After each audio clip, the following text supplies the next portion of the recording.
Hi, boys and girls. Today we're reading Rainbow Magic. It's a special edition called Brianna, the Tooth Fairy. It's by Daisy Meadows. And here we go.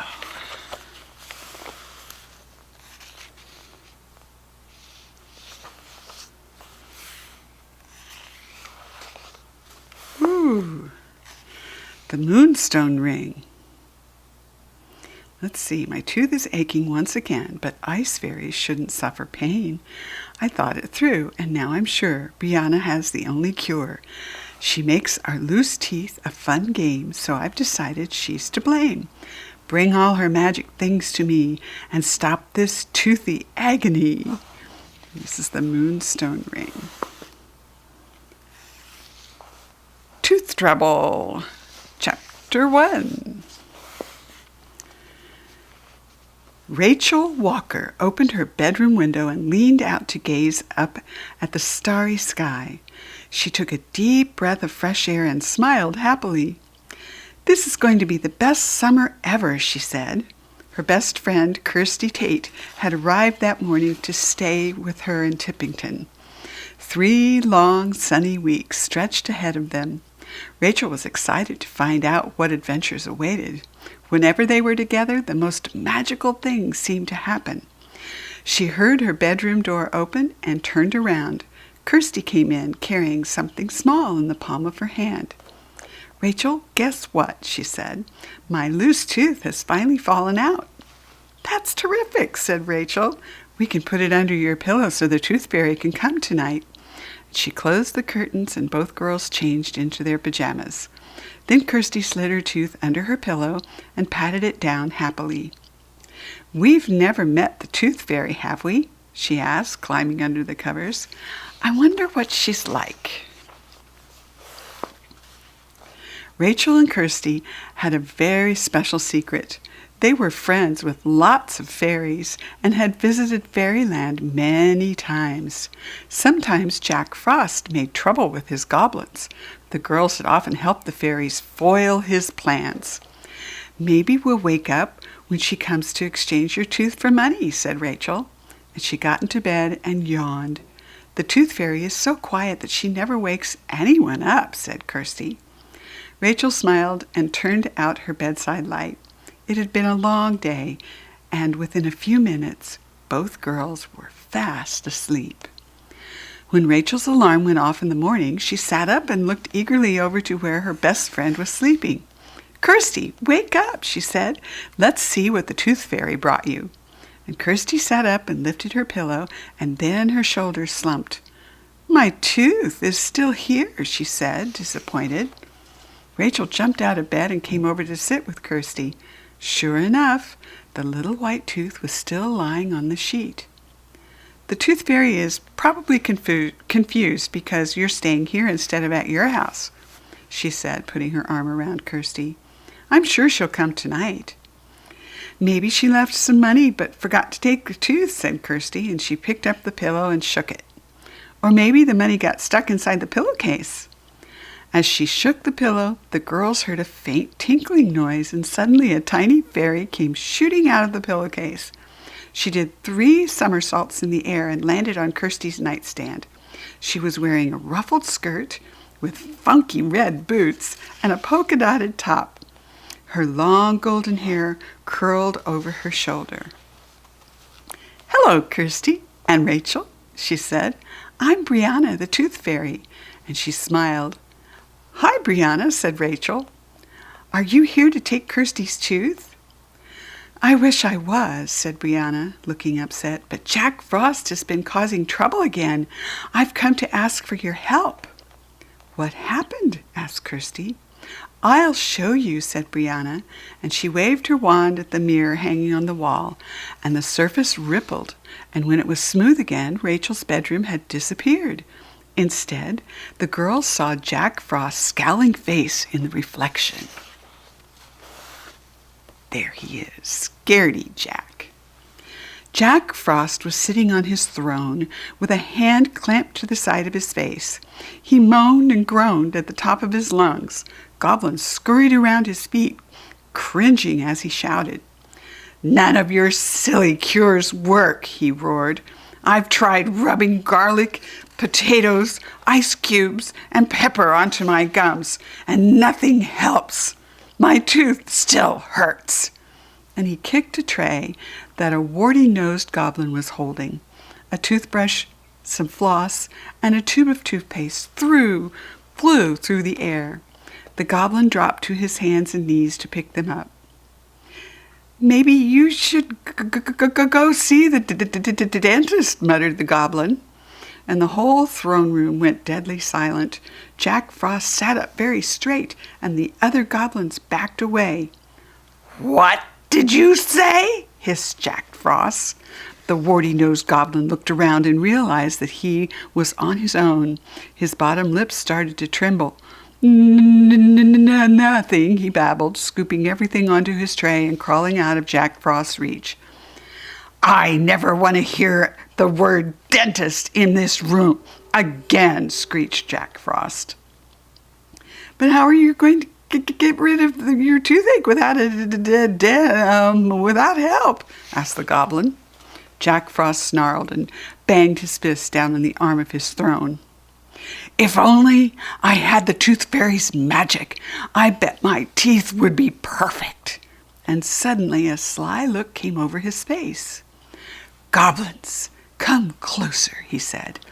"I just had a fantastic idea. Only the tooth fairy's magical objects will stop my tooth from hurting. You know what that means, don't you?" And the goblins scratched their heads, looked at one another, and shrugged. "You're going to steal them for me," shouted Jack Frost. The image on the mirror rippled again and then disappeared. Brianna turned back to the girls with a heavy sigh. "That's exactly what happened," she said. "I sleep during the day and work at night. And yesterday the goblins snuck into my cottage while I was asleep and took all 3 of my magical objects." "That's awful," said Rachel. "You poor thing." "Without them, I can't do my job," Brianna continued. "What are your magic items?" asked Kirstie. Brianna used her wand to draw pictures in the air. The first picture showed a delicate, shining ring. "The moonstone ring glows when it is close to loose teeth," she explained. "It guides me towards the children who need me." The second picture showed a small coin with a star engraved on it. "The endless coin allows me to put money under every pillow. I can't collect loose teeth without it," said Brianna. "I put it under the pillow and wave my wand. Then the coin is magically sent back to my pocket along with the tooth, and money appears for the child to find in the morning." The third picture was of a velvet drawstring pouch. "I put the teeth I collect in the enchanted pouch, and this keeps them safe until I can return to Fairyland," said Brianna. "Its magic helps dentists take care of everyone's teeth." "Well, is there anything we can do to help you get your items back?" Kirstie asked. "I hope so," said Brianna. "I came to ask for your help. Without the moonstone ring, I can't even find the kids who need me." "So that's why you didn't collect Kirstie's tooth," said Rachel. Brianna nodded sadly, and just then the girls heard Mrs. Walker calling them. "Girls, time for breakfast." Brianna flew under the lock of Rachel's hair, and the girls went downstairs. Mrs. Walker was carrying a pile of magazines out to the front hall. "I've been getting rid of all my old magazines," she said. "I was wondering if you would take them down to the recycling bins in town for me after breakfast." "Of course we will, Mom," said Rachel. And the girls went into the kitchen and sat down at the breakfast table. "After we've recycled the magazines, we can start searching for the moonstone ring," said Kirstie in a low voice. "We have to stop Jack Frost from ruining the Tooth Fairy's magic for kids all over the world."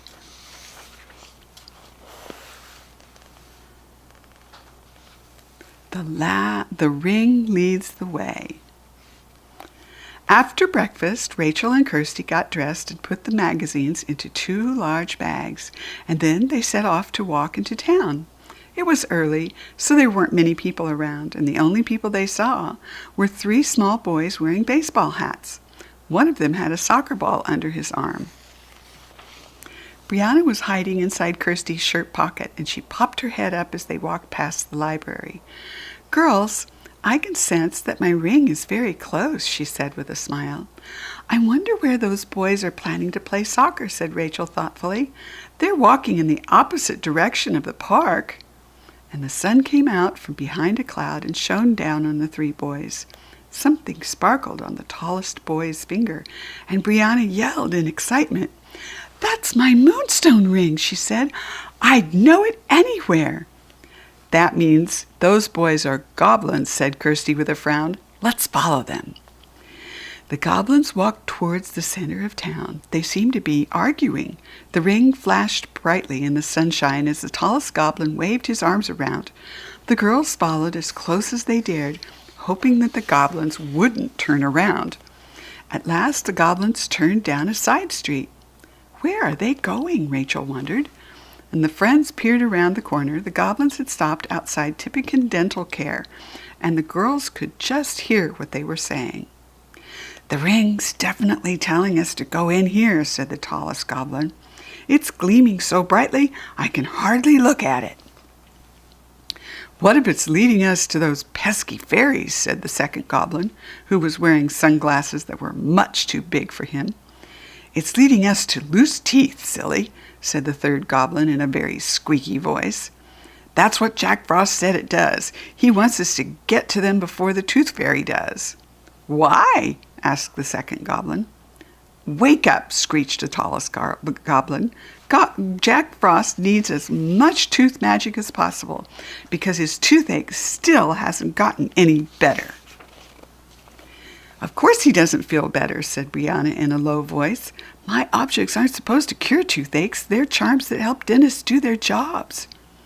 "Get out of my way," the second goblin said to the others, and he elbowed them aside and ran up the steps into the dentist's office. The other two goblins followed, still arguing loudly. "Oh no, they're definitely going to cause trouble in there," said Kirstie. "We have to stop them." "I need to get my ring back," said Brianna urgently, hopping from one foot to the other inside Kirstie's pocket. "We're so close, we can't let them get away." "We're not going to let them get away," said Rachel. "We have the perfect reason to go into the office." And she held up one of the bags of magazines that she was carrying. "Of course," Kirstie explained. "Dentist's office always need magazines for people to read while they wait." "We can go in and donate the magazines and have a look around at the same time," said Rachel. "Terrific idea," Brianna cried. An excited golden fizz of fairy dust burst from her wand. "Keep out of sight," Kirstie reminded her. "The receptionist can't see you." Brianna ducked down again, and Rachel and Kirstie hurried up the steps and through the frosted glass. A stern-looking receptionist glared at them down the length of her nose.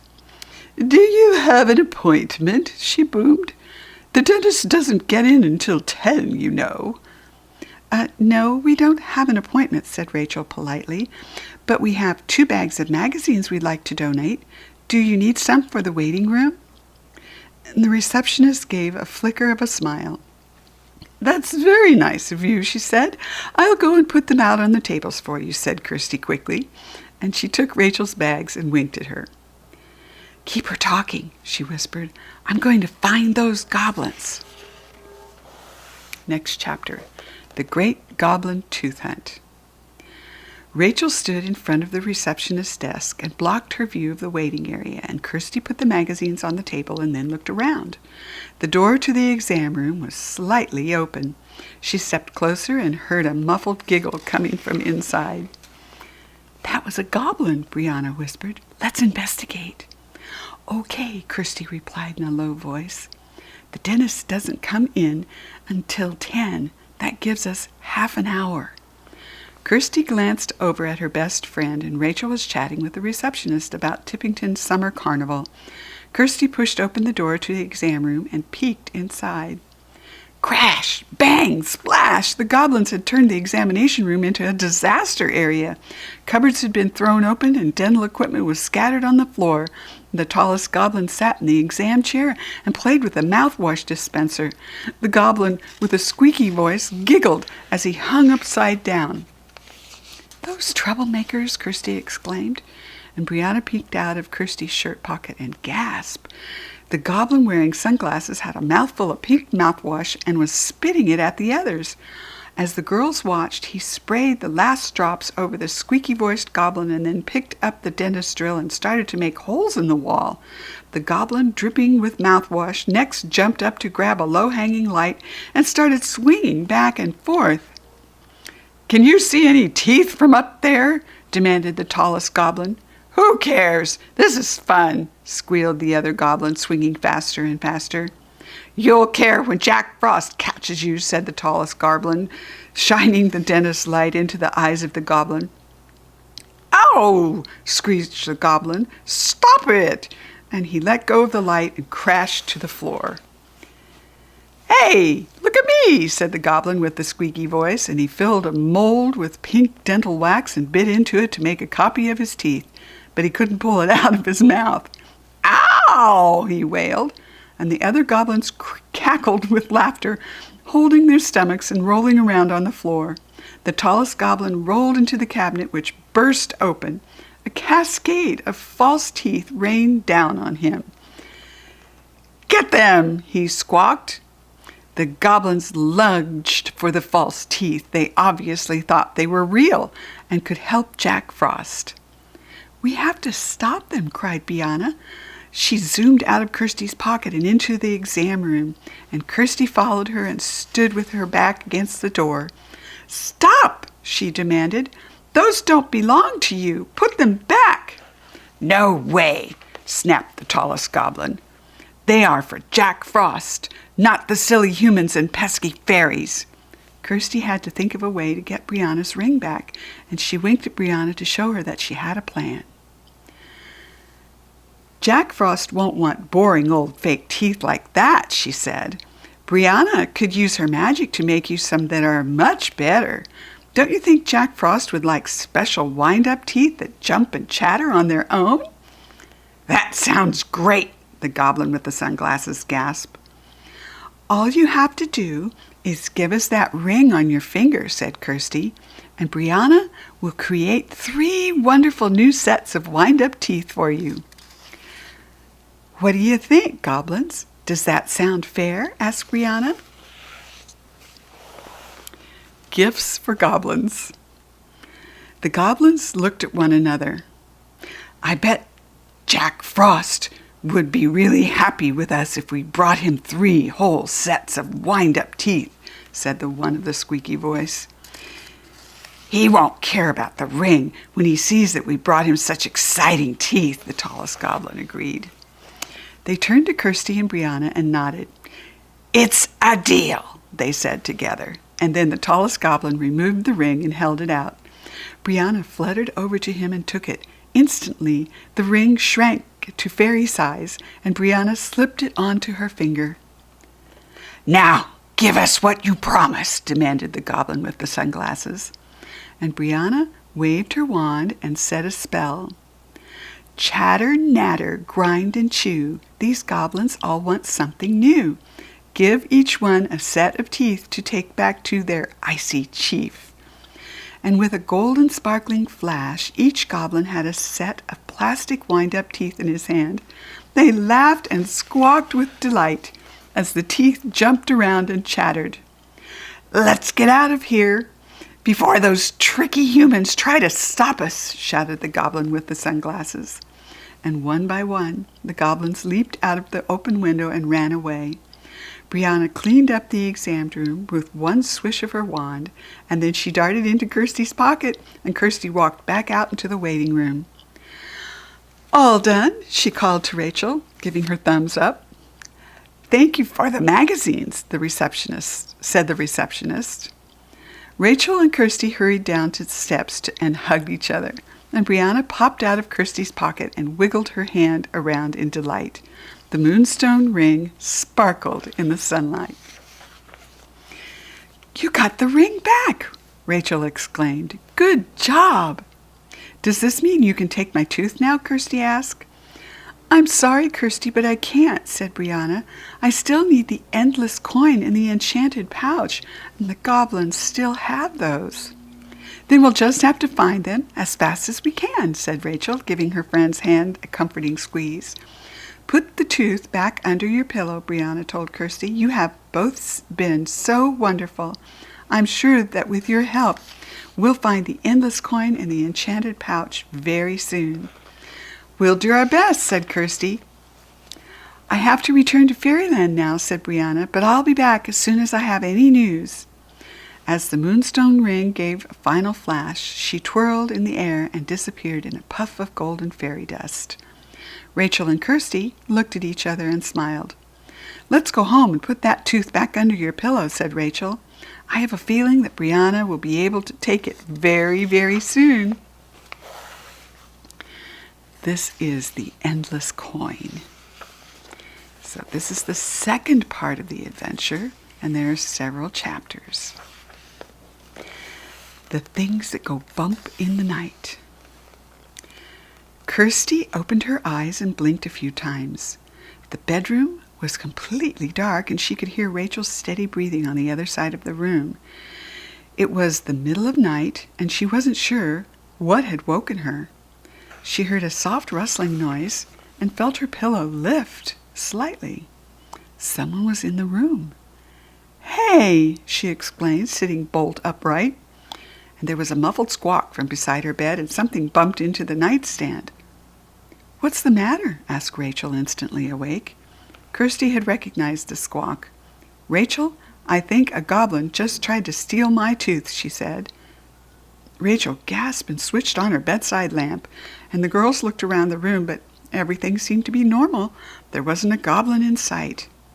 "Are you sure you weren't dreaming?" asked Rachel. "I don't think so," said Kirstie, and she leaned over the side of the bed and peered into the darkness underneath. The light from the lamp was dim, so at first she couldn't see anything, and then she spotted two greenish eyes glaring at her from the shadows. "He's under here," she cried, and Rachel jumped out of bed as the goblin scurried out of his hiding place. He dived for the door, but his feet got tangled into the lamp cord, and there was another yell and a crash, and the light went out. The girls heard the goblin groan. He had knocked the lamp onto his bony head. "Don't let him get away," said Kirstie, and she got out of bed and felt around the floor in the dark, trying to grab the goblin's feet. "I don't know where he went," Rachel replied, stretching out her hands at goblin height. "I found the lamp," said Kirstie, pressing the switch, "and it works." The room was flooded with light again, and the girls looked around. The goblin was nowhere to be seen. "Let's check under the beds again," Rachel suggested. They looked carefully, but the goblin wasn't hiding under the beds this time. Rachel pulled the curtain aside and noticed that the window was open. "Maybe he climbed out the window and down the tree," she said. "Did he take your tooth?" Kirstie felt under her pillow and smiled.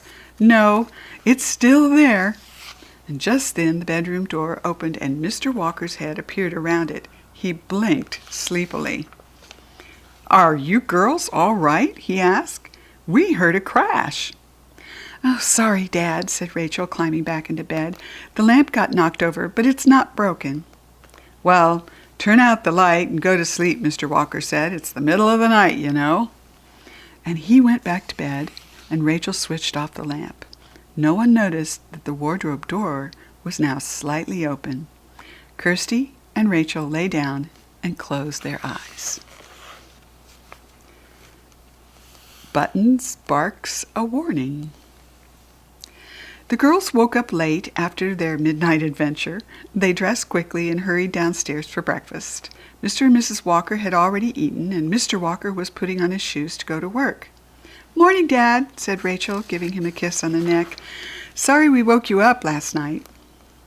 "You must have been having a very exciting dream to knock off your lamp over in your sleep," he said with a laugh. Rachel just smiled. She couldn't admit that it was really a goblin who had caused all that trouble. Her dad would never believe that a goblin had knocked over the lamp. Just then, Rachel's dog, Buttons, started to bark upstairs. "Quiet, Buttons," called Mr. Walker, and he turned back to Rachel and Kirstie. "I have to leave for work now. Bye, girls." Rachel and Kirstie said goodbye and then went into the kitchen. Rachel poured some cereal, and Mrs. Walker went out into the backyard to hang up some laundry. As Kirstie reached for the cornflakes, the little white milk jug on the breakfast table began to glow. The girls knew immediately that something magical was about to happen. A puff of golden fairy dust sparkled around the top of the jug.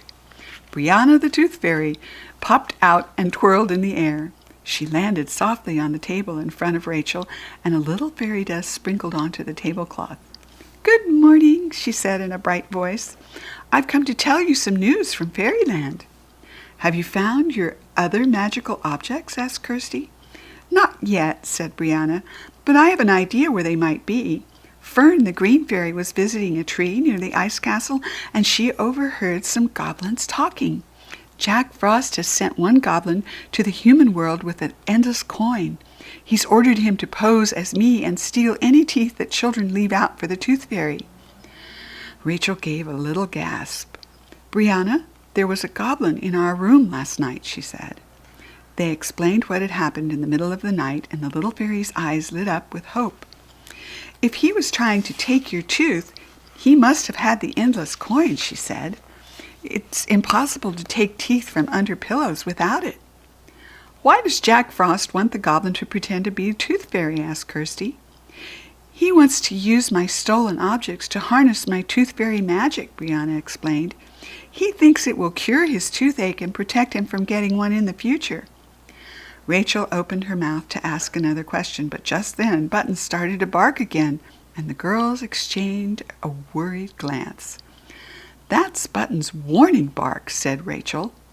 "Something must be wrong," Kirstie explained, quickly jumping to her feet. "Come on!"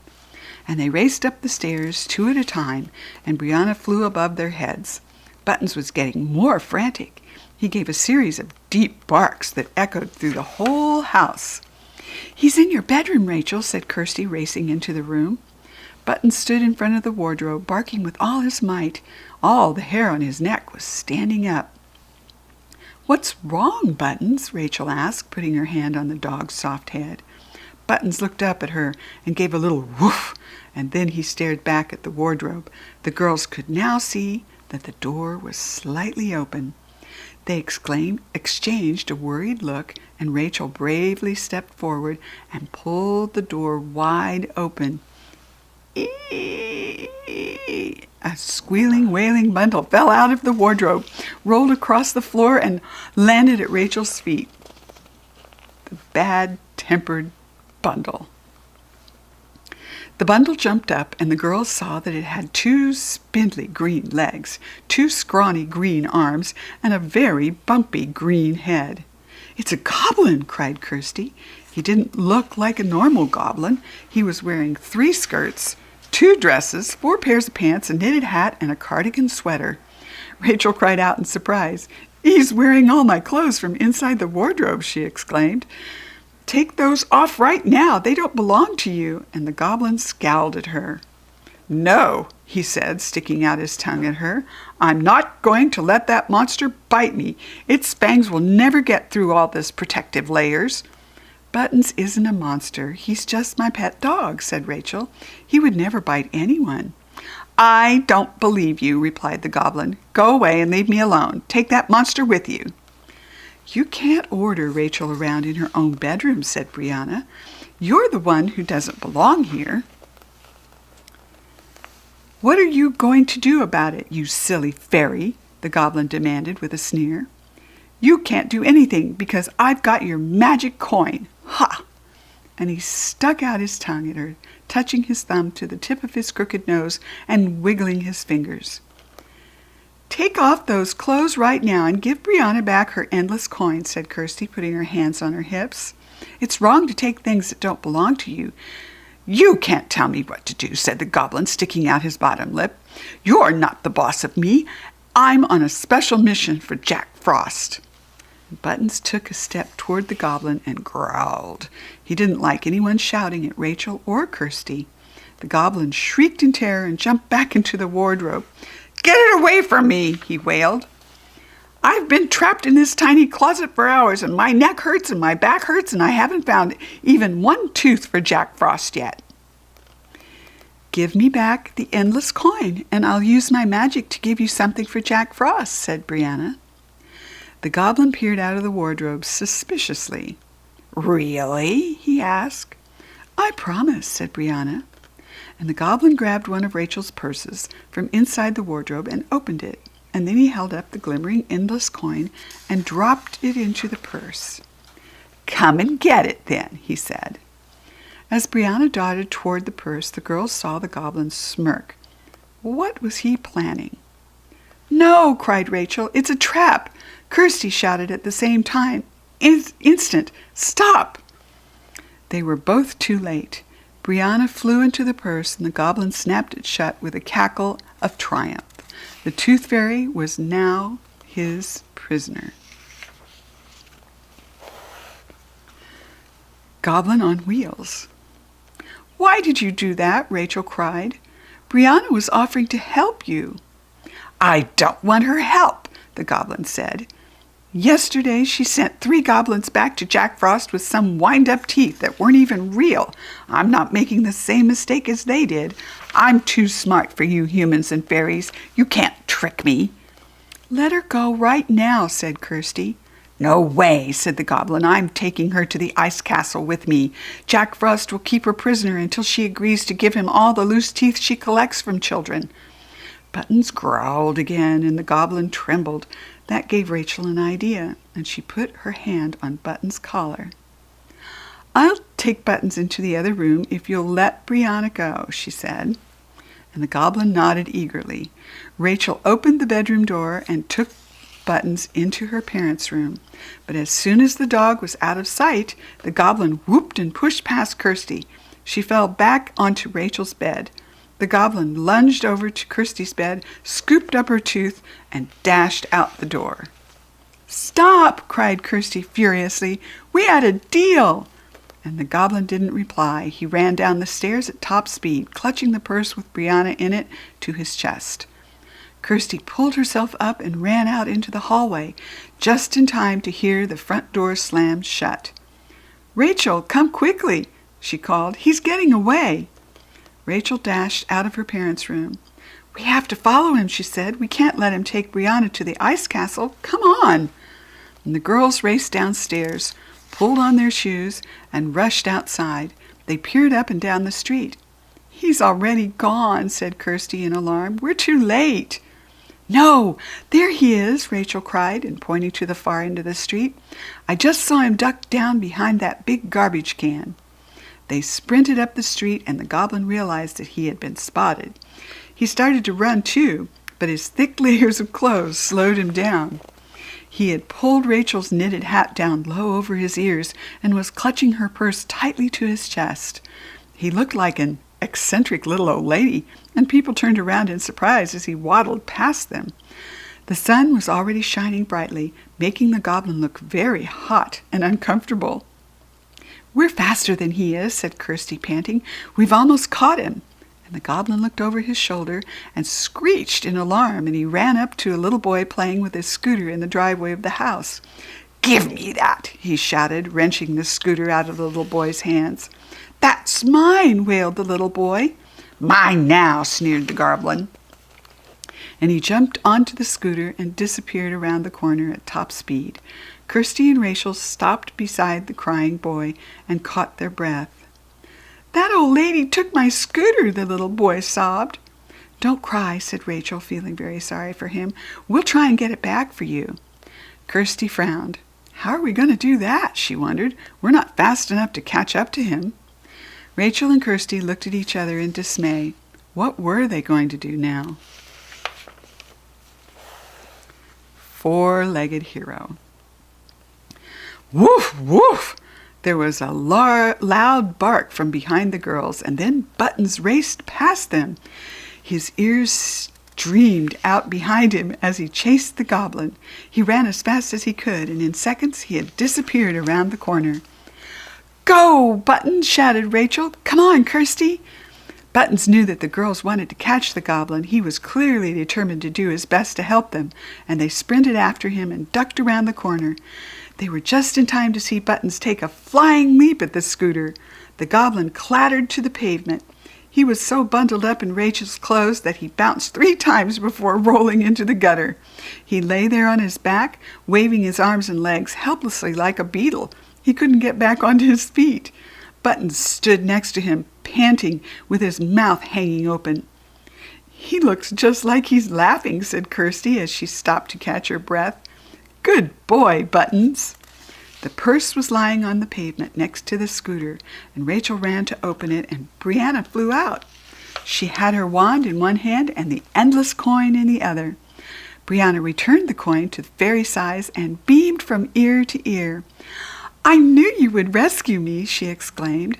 "It wasn't us," said Rachel with a smile. "Buttons stopped the goblin and knocked him off the scooter." Brianna gave Buttons a fairy kiss on the tip of his nose. "Thank you, brave Buttons," she said. "You're my hero." And then she turned to the goblin and waved her wand at him, and she said a quick spell. "Stealing Rachel's clothes was wrong, so send them back where they belong, and give this dog a juicy bone to have for a snack when he gets home." And the layers of clothes disappeared instantly, leaving the goblin dressed in his own short, ragged outfit. He growled and jumped to his feet, shaking his green fists at them. "I want that tooth," he shouted. "I stole it fair and square." "This tooth belongs to Kirstie," said Brianna in a firm voice. And she placed a tooth in Kirstie's hand, and the goblin shrieked. Then Buttons growled, and the goblin's knees knocked together.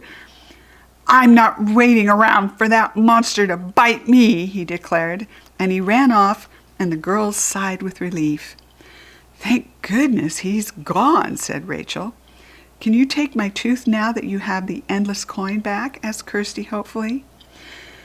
Brianna's big smile faded slightly. "I'm sorry," she said, "but I can't do anything with your tooth until I get the enchanted pouch back." "We'll help you find it," said Rachel. "Where should we start?" At that moment the girls heard Mrs. Walker calling their names. Kirstie put her hand over her mouth. "We just ran out without telling your mom where we were going," she said to Rachel. "She must be worried about us." "You should go home right away, and I should take the endless coin back to Fairyland," said Brianna. "But I'll be back as soon as I can, and then we can start our search for the enchanted pouch." And she waved her wand and disappeared in a flurry of golden sparkles. And Kirstie picked up the fallen scooter, and Rachel patted Buttons. "Come on, boy, let's go home," she said. "Brianna promised that there would be a nice bone waiting for you." The girls and Buttons hurried back to Rachel's house. They stopped on the way to return the scooter to the little boy, whose tears dried at once. Mrs. Walker was standing in the front yard, pruning a tree. "Did Buttons run off?" she asked. "I thought it was strange that you didn't say where you were going." Rachel and Kirstie just smiled. She wouldn't believe the real story. They went into the kitchen to finish their breakfast, and Buttons discovered a large, juicy bone waiting for him in his bowl. "What a great start to the day," said Kirstie, pouring milk on her cornflakes. "We helped Brianna find the endless coin, and it's not even 9 o'clock yet," said Rachel with a laugh. "I have a feeling that this is going to be a very good day." Here's part 3 about the enchanted pouch. And we have more chapters. The first one is Brianna's request. "Good shot," Rachel exclaimed. "You win." And she picked up the badminton birdie and grinned at Kirstie. They had been playing badminton over an old tennis net in the backyard all afternoon. "Another game?" asked Kirstie. "We've each won 5 now. This can be the deciding match." Mrs. Walker leaned out of the kitchen window. "Would you girls like a drink?" she called. "In a minute, Mom," Rachel replied. "We're going to play one more game." It was Kirstie's turn to serve, and she held out the birdie, aimed, and then hit it with her racket. The birdie flew higher and higher and higher.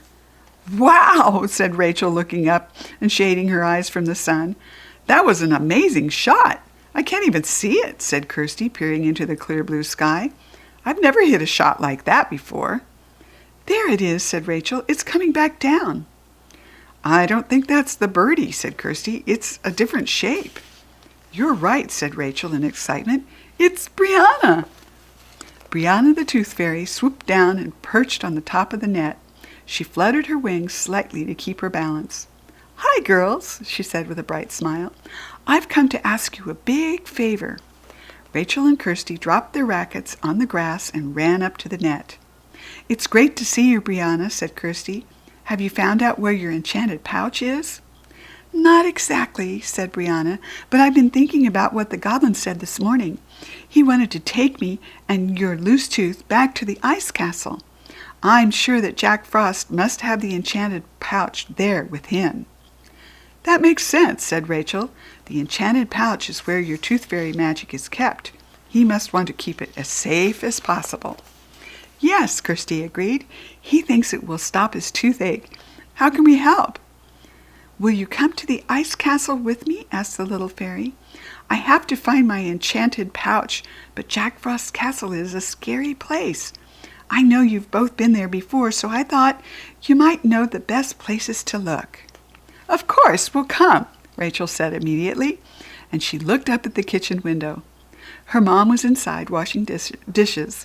Rachel knew that they wouldn't be missed, because fairy magic would make time stand still in the human world while they were away. "Let's go down to the edge of the yard," said Kirstie. "No one will be able to see us there." And as soon as they were out of sight, Brianna raised her wand, and a stream of glittering fairy dust whooshed into the air. It curled all around the girls like a golden ribbon. They felt a warm glow as the fairy magic started to work. Gauzy wings appeared on their backs, and the world around them disappeared. A few minutes later, the sparkles faded, and they found themselves flying over a forest of snow-covered trees. Spiky towers glittering with ice rose up in the distance. "Look, there's Jack Frost's castle," said Rachel. "We're almost there." A toothache and a teddy bear. Rachel, Kirstie, and Brianna fluttered down to the edge of the forest.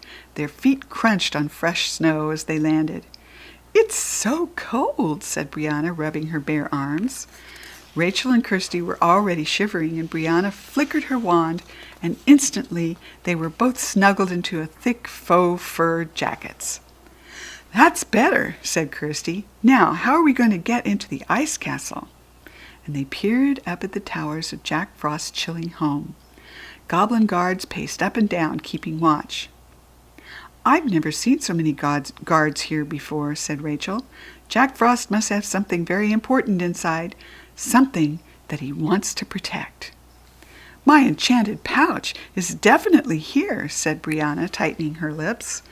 Kirstie gazed at the highest snow-capped tower and noticed a window being flung open. "Up there!" she explained. "Someone just opened a window. Come on, that's our way in."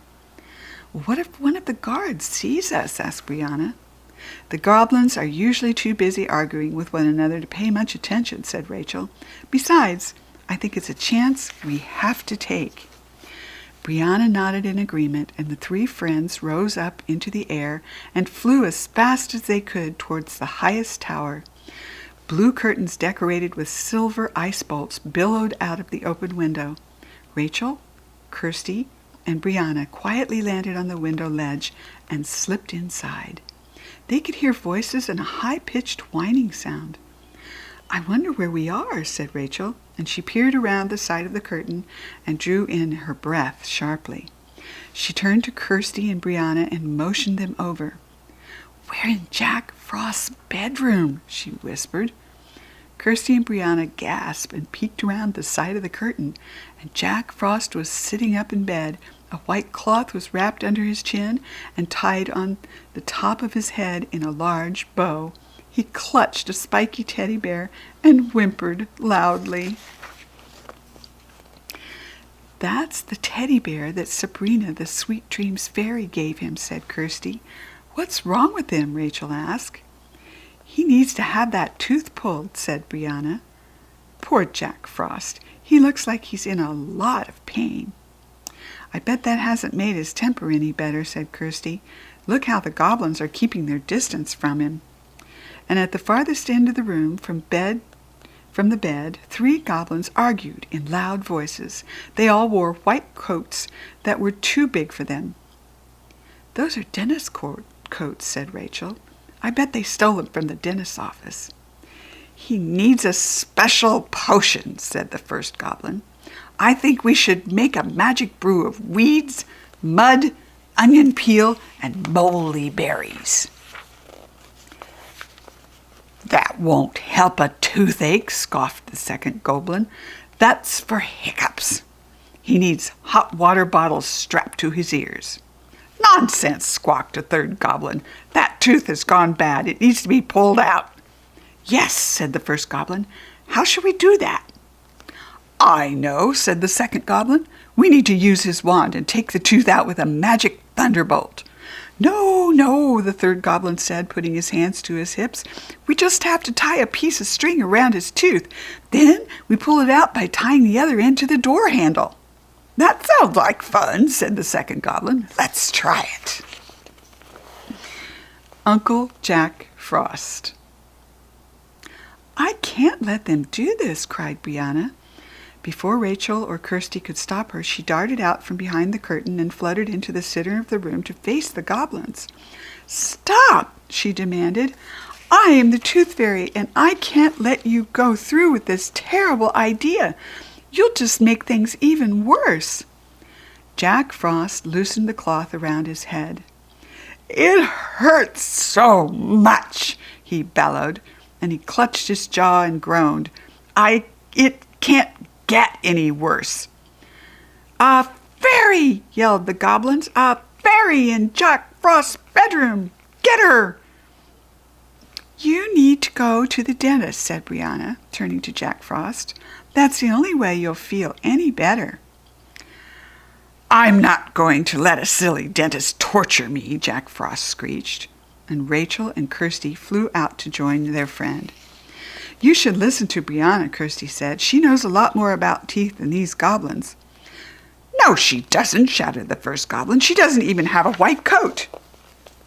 Listen to me, said Brianna, flying over to Jack Frost and landing on the blanket in front of him. A dentist won't hurt you.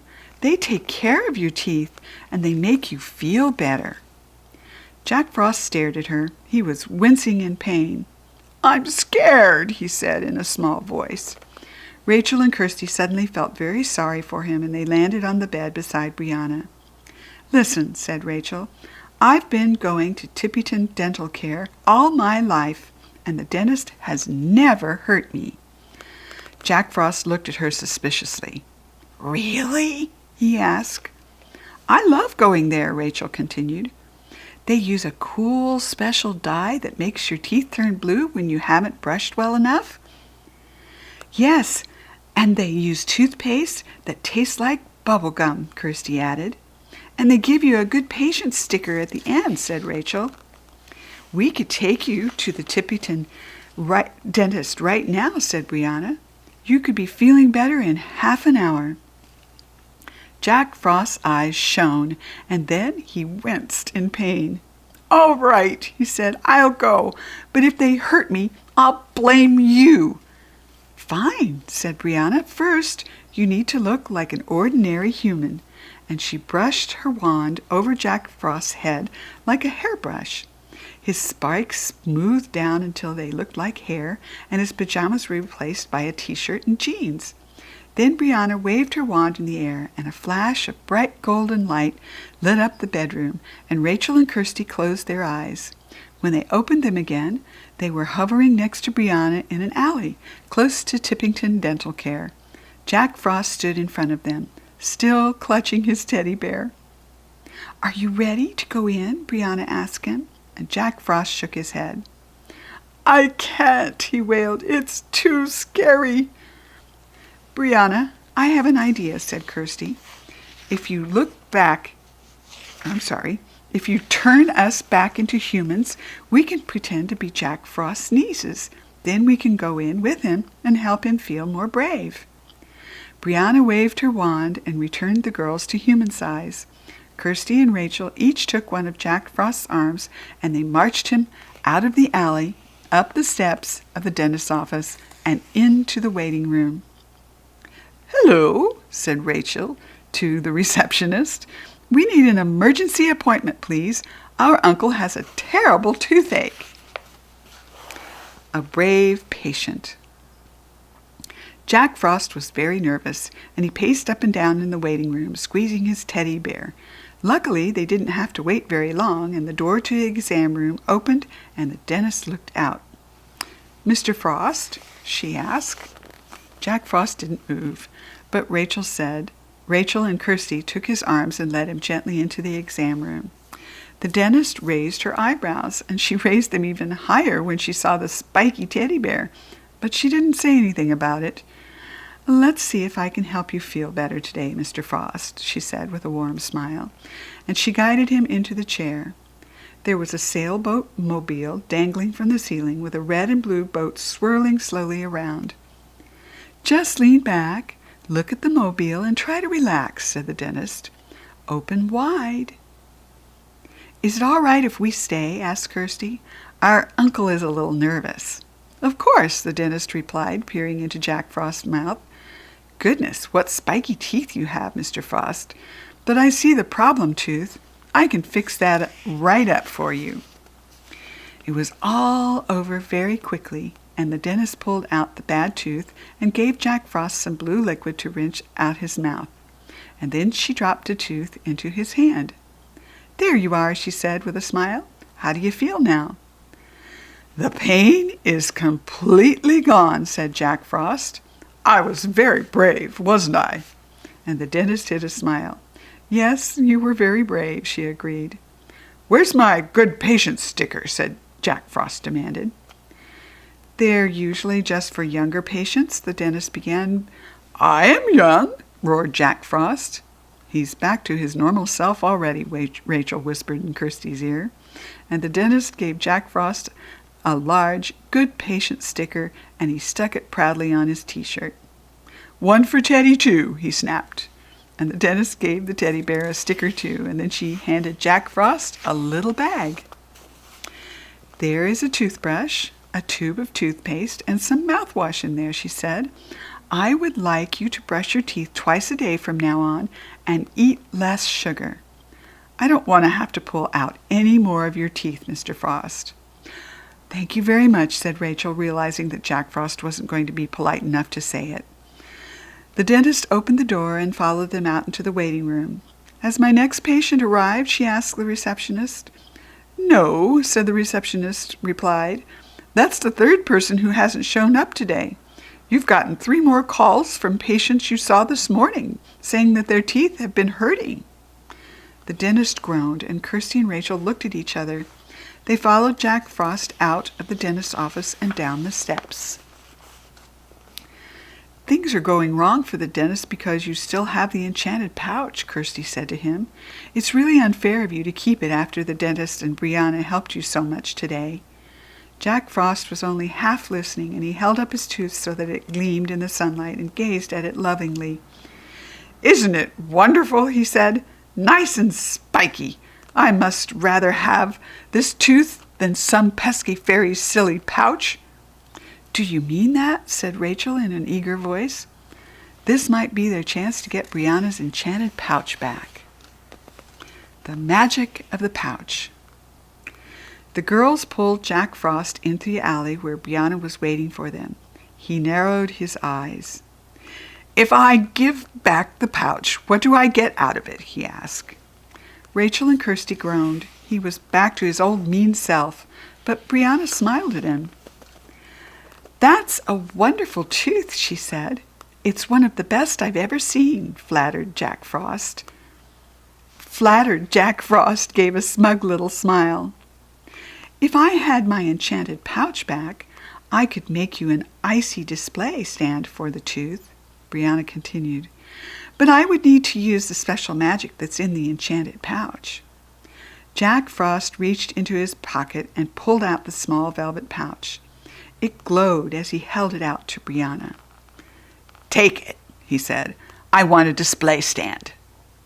Brianna took the pouch and shrank it to fairy size with her wand, and she pulled on the gold braid that held the pouch closed and took a pinch of fairy dust from inside, and then she recited the words of a spell. "Tooth magic old and tooth magic new, use your power strong and true. give this tooth a place to sit where icy light can shine on it." Brianna threw the fairy dust up, and it drew itself together, making a shape in midair. The shape grew more solid and formed an amazing display stand, which landed on the ground in front of Jack Frost. It was a miniature version of his own ice castle, complete with towers and icicles. On the central tower sat a tiny blue velvet cushion.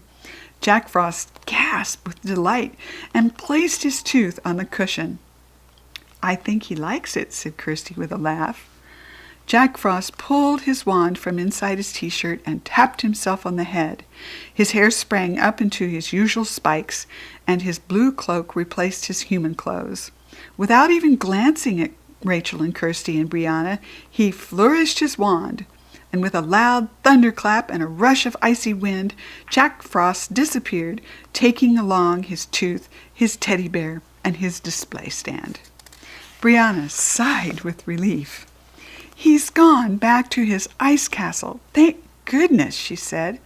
"You were both terrific. I couldn't have gotten my pouch back without you." "We enjoyed it," said Kirstie with a laugh. "I'll never forget seeing Jack Frost get a good patient sticker." "Thank you for everything," said Brianna. "It's time for me to go back to Fairyland, so goodbye, for now." And she winked at them and then vanished in a puff of fairy dust. Rachel and Kirstie smiled at each other. They would never forget today either. That night, Kirstie went to sleep with her tooth under her pillow, and when she woke up in the morning, she slipped her hand under her pillow and felt something that hadn't been there the night before. Kirstie drew her hand out slowly. "What did Brianna leave for you?" asked Rachel, bounding over to her bed. Kirstie opened her hand, and the girls saw two objects lying there. One was a shiny dollar coin. The other was a narrow silver ring set with a tiny shimmering stone. "Is it a pearl?" asked Kirstie, holding it up to the light. The stone had transparent walls, and something inside was sparkling. "No, it's not a pearl," said Rachel in excitement. "I know what it is. Brianna has given you a moonstone that looks like your tooth." The girls shared a smile. "This adventure has been a lot of fun," said Kirstie. "Now I'm really looking forward to losing my next tooth."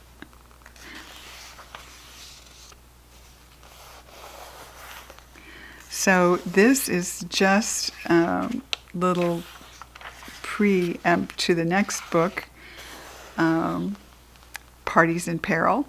So don't miss Rachel and Kirstie's other fairy adventures and join them as they try to help Belle the birthday fairy. Okay, so you can read on, and maybe we'll do that one here too. Until we read together again next time, bye-bye, boys and girls.